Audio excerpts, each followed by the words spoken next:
This podcast is from the team at Healthcare IT Leaders, a national leader in IT consulting and workforce solutions serving top U.S. hospital systems. You can support our show by leaving a 5-star review on Apple, Spotify, or your favorite podcast platform. Thanks for listening. Now here's our latest episode. There are only 3 things that happen naturally in organizations. It's chaos, confusion, and underperformance. And everything else takes leadership. And, that's so powerful because if you think about it, leadership is about change, about making new things happen, supporting the organization, helping them get there. It doesn't happen without leadership. From Healthcare IT Leaders, you're listening to Leader with Ben Hilmes. Our guest today is Shahran Haider, Deputy Chief Data Officer for NYC Health Hospitals. In our conversation, Shahran discussed the importance of data in improving patient care and the shift from project to product mindset in healthcare analytics. Shahran, thanks for joining the podcast. This is going to be a lot of fun. We got a lot of ground to cover, so let's get going. I was thinking about this and trying to put myself in your shoes. It dawned on me that you kind of wake up every day at the intersection of data and the largest municipal health system in the United States, so New York Health Hospitals. And I quickly thought that's got to be one of the most exciting yet challenging jobs in the industry. Tell me a little bit, or tell our audience a little bit more about your organization. I'd love to hear if you can share some perspectives on just the broad aspects of data you guys are collecting, and in particular, what problems are you trying to solve? Yeah, absolutely. Thanks for the question, Ben. So, I think it's always helpful to know the context of the work that we do for the organization that we do it for. So like you said, New York City Health Hospitals is the biggest public health system in the US. We have 11 acute care hospitals, 5 post-acute care, long-term care SNF facilities, and 70 plus primary care delivery locations across the 5 boroughs of New York. So that's massive scale in terms of the presence. And in terms of the members and the patients we serve, it's almost 1.5 million patients every single year. So that's the context of the organizational breadth and depth, if you will. But the most important part is actually the people that we're caring for and what our mission is, which is care for New York City, New Yorkers without exception. So regardless of race, religion, ethnicity, background, ability to pay, that is really core to the work that we do. And it's a great unifying mission. It makes the work very rewarding and fulfilling. Now, that being said, from a data and analytics standpoint, you asked, what are the problems that we're trying to solve? And if I had to boil it down, it would really be around how do we make care better for the patients that we're serving? And as you can imagine, it's a complex population with a multitude of different needs based on chronic conditions, based on ability to pay, based on various ethnicities and backgrounds. So the thing to remember about healthcare is that it really varies based on the specific complexities around what make you up as an individual. So it's not enough to look at a person from their race and say, this is the type of treatment that makes sense to everyone in this particular category. Obviously, you have to consider a bunch of different factors. That's the background in terms of the problems we're trying to solve. It's really about the patients. How do we make care better for them across all the different functions and domains that are built around this healthcare system? There's a lot of different domains around how payments are done, how the services are provided, and so on and so forth. But bottom line is, how do we make care better for our patients? I think having the mission focus out in front, helps you kind of stay focused and frame up how you work every day. And I heard you talk recently about this concept called the product mindset shift, which was really interesting. I like simplifying things like that. So when it comes to your overall operating model, can you explain what that means, how you use it, how you apply that to your focus? Yeah, absolutely. So I also like to simplify things if possible. And I think it's kind of a survival instinct, if you will. You have to have it when you're trying to deal with this scale of information and technology complexity and things like that. But if you can imagine this for a second, like an organization of our scale, and there are other organizations, of course, of our scale and bigger and so on, everyone's trying to make decisions with data. And everyone has a little bit of a different priority in terms of what they need to use that information for. Some of it is for operations, for pure clinical operations. Some of it is for finance. Some of it is for back office management, IT systems, and things like that. And if everyone in the organization had one question every single day, that would be like 50,000 questions a day, right? Just based on the number of employees that we have. And as a data organization, how do you then support being able to deliver that need? Because everyone has questions that they're asking for some reason, because they want to run their operations better to serve the patient. It's all connected to the patient at the end of the day. But then you have to think about prioritization. So how do you prioritize? The prioritization has to be in terms of value. Where does the value come from? The value comes from the strategic priorities of the enterprise. And it takes time to think about what that is, identify, align from an organization standpoint and say, these are the big rocks. These are the blue chips that are really important to the organization. And in terms of delivering data, we want to create products and not projects. And the difference there is a product is something that is meeting a deep business need, provides customer value, and is ongoing. It can be sustained in terms of delivering value. And if it doesn't sustain over time, then at some point you shut it down. But basically, it's not a project. A project mindset is very start and stop. Like you have a start date and you have a stop date and you get it done. And at the end of the day, you're like, the work is done. But with products, the mindset is really different. It's focused on value. It's focused on customer engagement, because at the end of the day, you're building it for a customer, a set of stakeholders that are going to use the solution for something to improve operations, improve care, etc. And then you also have to make sure that you have a focused, dedicated team that is trying to work on the right priorities instead of trying to do 10,000 things at the same time, which can happen if you let yourself overwhelmed by, just requests instead of priorities that are focused on value. So that's the product mindset, really customer value oriented. That's fascinating. I came from the product world at Cerner Corporation, and and a lot of that is projects are, they have a start, they have a stop, but a product is iterative. And so there's always this ongoing mindset around, we're going to get it to a point, then we're going to take it to another point, then we're going to take it to another point. And I think that's the journey people are on, in particular around data, is the constant iteration of what you're gathering, how you're using it, what problems you're solving, et cetera. So I love that. I think that'll be fantastic. We get asked a lot to where do I start, in particular around the concept of AI. And we say, look, I think you need to really start with organizing, a cross-functional team in order to get, kind of an end-to-end perspective on how the org should be thinking about AI. You guys, you're ahead of the game. You've already stood up your AI advisory board, and you kind of have 3 key focus areas. I think it'd be really insightful for the listeners to understand that framework. How did it come about? And then the 3 areas of focus. I think we're making progress. I don't know if we're further ahead than other organizations, but part of it is by design. We're a public health system. We have to be naturally a little more cautious and more thoughtful about where we spend the funding in order to do these things. What we've done so far is we have had lots and lots of conversations about what are the strategic priorities of the organization. And they are things around improving clinical efficiency, clinical care delivery efficiency. So the things that basically create a lot of friction in the doctor to patient interaction in terms of basically capturing information about the patient care, about communicating that the next set of instructions to patients and so on. Doctors, as you can imagine, are overwhelmed with the amount of work that they're faced with. And the information is complicated. So how do we make it easier for them? Meanwhile, there's also a lot of other supporting functions across the enterprise in terms of revenue cycle, managed care, policies, IT, back office operations, even in the data organization. There's productivity gains that we can have across the board by leveraging AI.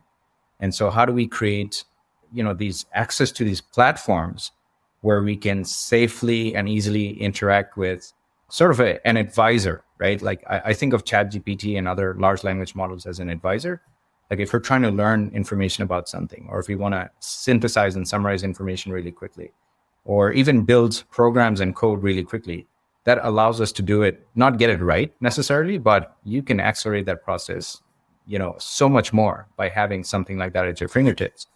So the priorities of the organization really are around having safe, responsible AI. Whatever we do, especially when it comes to clinical care, we have to be really thoughtful and clear about the implications for the patient. If it is some sort of patient-facing AI, then we have to have real-world translation and implementation, evaluation frameworks, which means like we can't just take a model and expect that it's going to work a certain way. Safety, ethics, bias, responsibility is really, really, really important. It's up there in terms of overall, we think about it in terms of governance. The other aspect I mentioned at the beginning, which is really in terms of return on investment. So we have to make sure that whatever we're doing, that, at the end of the day, there's going to be some benefit associated with it. Comes back to the priority again. Where are the priorities of the organization? And the third thing that I would say is really around making sure that we continue to, do this in a scalable, repeatable way, and create educational literacy across the organization so that, anything that we do, it can be used and then reused, and then others can learn from it. Then we focus on the part about adoption, because it's not enough to roll out any technology solution, any implementation. Doesn't matter if it's AI, analytics, databases, application, whatever. At the end of the day, if people don't trust the solution or understand the solution, it's not going to provide the value. So, that is the third area of focus. So I'm thinking about this, and the scalability point comes to mind, because I think that's where a lot of the organizations we worked with get stuck. We've seen really good specific use cases, think radiology, lab, et cetera. There's some specific use cases where AI has provided some real tangible value. Where I think a lot of our organizations are struggling is when they try to go to scale. And then they recognize that they've got, data quality issues. Now we got interop issues. There's a whole plethora of other things that have to be considered. And then one of those is for sure adoption. And, and then I think about the variance between kind of the payer world and the provider world. The margin structures are a little different. So the whole ROI conversation becomes kind of paramount. Is you can't just run into it. You got to be really thoughtful and aim a lot, think a lot, pulling these boards together to stay focused on the core, key components that your organization is focused on, I think is key. So sounds like you're way ahead of the game there. And you may not think you are, but you are. I can tell you just in the number of interactions, you guys are way down the path. I'd love to talk a little bit about, so you guys are a big Snowflake client and their AI data cloud. And I recently read your team was able to use Snowflake to reduce membership and claims data delivery time from 5 days to 5 minutes. That's it. Talk about that. I mean, that's an incredible outcome. Take me through from kind of identification of problem to what you did about it and how you achieved the result.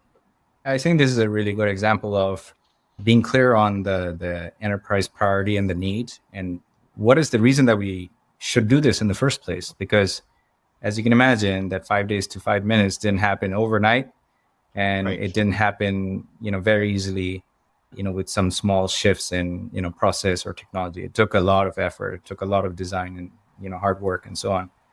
But the reason that we stood up that initiative in the first place was to serve a initiative called Special Populations.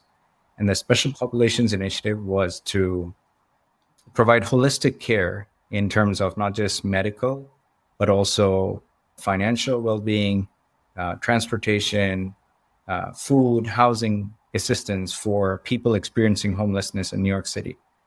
And so that was the impetus for the program.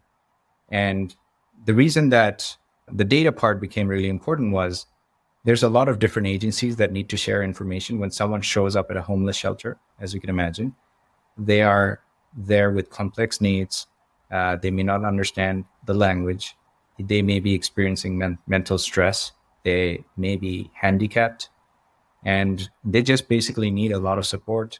And there's not one single agency that does it all, right? So there's the shelter, there's Department of Housing, there's Department of Social Services. New York City Health and Hospitals was tasked with providing managed care services to basically take care of the holistic health of the member. And so as data needed to get exchanged across these agencies, the typical ways that it gets done is file transfer protocol, emailing stuff here and there, creates a lot of friction between data teams because the formats are different. Interoperability is the point that you made, right? So in healthcare, we say we use HL7 and FHIR, we assume that it's going to work. It doesn't, because every organization transforms that in a little bit different way, right? So one Epic instance for one client is different from another Epic instance, another client, because we adapt the workflows, we change the fields, we change the logic. So the point was, how do we make this process of getting data from the peers, just as a start? That's the piece that we did. But the intention was to share data really easily across these various agencies in an automated way, in a governed and secured way. And it had to be bi-directional. So not only could we take in data in an easy to exchange format from our partners one way into New York City Health and Hospitals, but when we wanted to do it the other way back and share data, we wanted a mechanism to be able to do that. So we built something called the Data Hub. And so there were a lot of different processes for working with different payer data feeds. We're working with multiple payers, and every payer, as you can imagine, sends it a little bit differently, even though it's like all membership data and all claims data. Same thing. Everyone has different logic, different formats, different frequencies, so on and so forth. So what we did was we took that, all the process mapping. We had a great reason for wanting to do this, which was, at the end of the day, we got to get this to case managers and clinical care people as quickly as possible, managed care teams, so they understand what members are coming through that require these services from the homeless population. So we went through that exercise, and basically we built a different type of architecture, which is cloud-based. It was built on Snowflake. It standardizes data, automates the ingestion process, and then automates the data distribution process as well. So doing all of that basically allowed us to automate this manual process and take it to 5 minutes from what had previously been 5 days at its best. It was usually probably like more around 7 days, 8 days, because it was completely person dependent. That's incredible. It speaks to a passion of yours, which is around data democratization and right data, right place, right time. Talk to me about, or talk to our listeners about that passion of yours, how that ties directly to the mission of your organization. But then at the same time, it probably creates real challenges around overall data security, risk, et cetera. Those are a lot of things to tackle as you try to accomplish the democratization of the data. I think that word has been used for a long time, data democratization. And really what it means is, put data in the hands of people that need it to get their job done, whatever that job is, right? But the complexity is, how do you get data in one place where people know how to use it? They can answer their questions on their own. Sounds simple, but obviously there's a lot of complexity. There's a lot of integration work that needs to happen. So using, again, health and hospitals as an example, if every single person in health and hospitals asked a question every single day, 50,000 employees asked a question every single day, 50,000 questions, how would we answer that? A central team is unable to do that. They just cannot keep up with that volume. So you have to create systems that enable that self-service, but it's not enough to build a system. There has to be a lot of organization around that. You have to put, a data catalog, which basically is like going to the library and knowing which book you want to read and which shelf to go and how to navigate there. You have to have literacy so that people in these different parts of the organization have the tools and the skills and the knowledge. There needs to be leadership alignment, understanding it. So it starts with the vision, obviously, but from the vision, there's a lot of what I would call need for persistence and commitment, because it doesn't happen overnight. For us, it was a 3 to 4 year journey where we went from being an organization where different teams across the organization were doing different things with similar data and coming up with the different answers to the same question, which creates a lot of issues. Obviously, you can imagine you can't make the right decisions. From there, we went to a central team, but then central team becomes a bottleneck. So now we have to have a little bit of both. We have to have central and we have to have enable the rest of the organization. And so we can do it in parts. Like we have 11 different hospitals. How do we allow each one of them at a time? We built up something called the Data Champions program, give them the tools, the education, the support ongoing. And then basically, we also have to monitor and check in from time to time and see what we're delivering them. Is it really helping? And I think the easiest way to think about this is the results, the metrics that we're seeing. So for example, when we went live with all of the different, let's say, data champion groups that we have at New York City Health and Hospitals, all of the 11 hospitals and multiple other groups dispersed throughout the enterprise, we have 15 different groups like this compared to the central team, which is our data and analytics organization. Within the space of 1 year, these various groups throughout the enterprise are now producing dashboards and reports at a faster rate, at a greater number than the central team. And then looking at Snowflake, if we think about it in terms of queries, which are like questions being asked of the data, out of like 1 million queries that were run last year, 60 to 70% were actually by these decentralized teams outside in the enterprise versus the 30 to 40% in the central team. That is a clear indication of data democratization working and empowering and enabling everyone else to get information on their own versus relying on the central team. Are you finding now that the demand is then growing on your team, right? So 60 to 70% is coming from people that want more. I now assume they want more and more data. It's a never-ending thirst for information. So absolutely, yeah. So more data. We need more in the enterprise platform, need more support, and also need to be able to do more things. So previously we were talking about giving them data and allowing them the ability to create their own dashboards and reports. Now we're also talking about enabling users that have the right skill sets. If they don't, then we help get them to the right skill sets so that can actually work on the, more on the foundation stuff, which means that all the work around bringing in data, modeling, engineering, getting it to the right structure. We're also looking at ways to enable teams with the right skill set to be able to do that. Again, so moving more of the power to them versus the central team, which is there for the guardrails. It's kind of like the App Store, if you want to think about it like that. The App Store, you've got the guardrails, you've got the garden, right? And then you enable the teams with the proper skills to deploy stuff on their own. That's the model we're going after. It's data used to live in this one little silo inside of an organization, and really it needs to be in the hands of people that can actually do something with it. So I love the approach. We always like to land the podcast with a topic around leadership. You had an incredible career. It's only expanding. The demands on you, I'm sure, are growing. I'm curious about how you approach leadership. Also very curious about the types of skill sets and mindsets that you're recruiting. I'm sure your team is growing and changing almost, certainly annually. And so just curious about that whole ecosystem of how you lead and then the types of people you're trying to attract to enhance what you're doing. Yeah, thank you. Thank you for the question. Very kind of you to say those things. So the way that I think about leadership, I think there are really two quotes that I think exemplifies this really well. At least that's what I try to think about, and it resonates with me all the time. So one is, a quote from Peter Drucker, and he said, there are only three things that happen naturally in organizations. It's chaos, confusion, and underperformance. And everything else takes leadership. And, that's so powerful because if you think about it, like leadership is about change, about making new things happen, supporting the organization, helping them get there. And doesn't happen without leadership. So that's one. The other quote that I really treasure is one from Maya Angelou. And she said, people will forget what you said.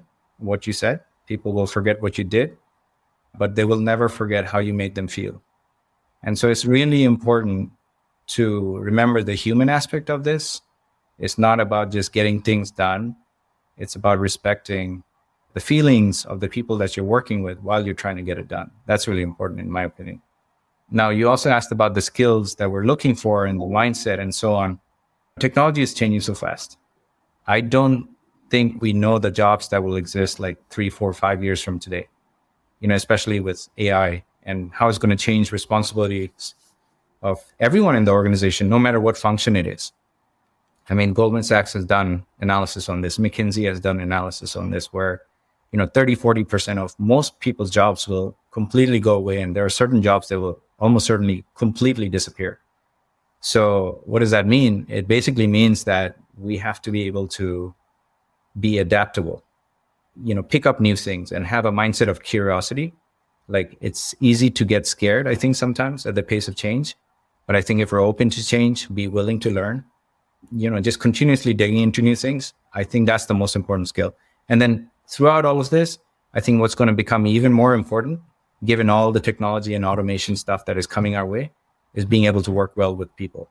It doesn't matter how brilliant you are, how good you are at technology. At the end of the day, the human relationships and the human impacts are really key. That's awesome. And I think your guideposts of Peter Drucker and Maya Angelou are fantastic and align very much to kind of where you're going with your team. And, I recently read a study where the shelf life of a skill set is now below 2.5 years.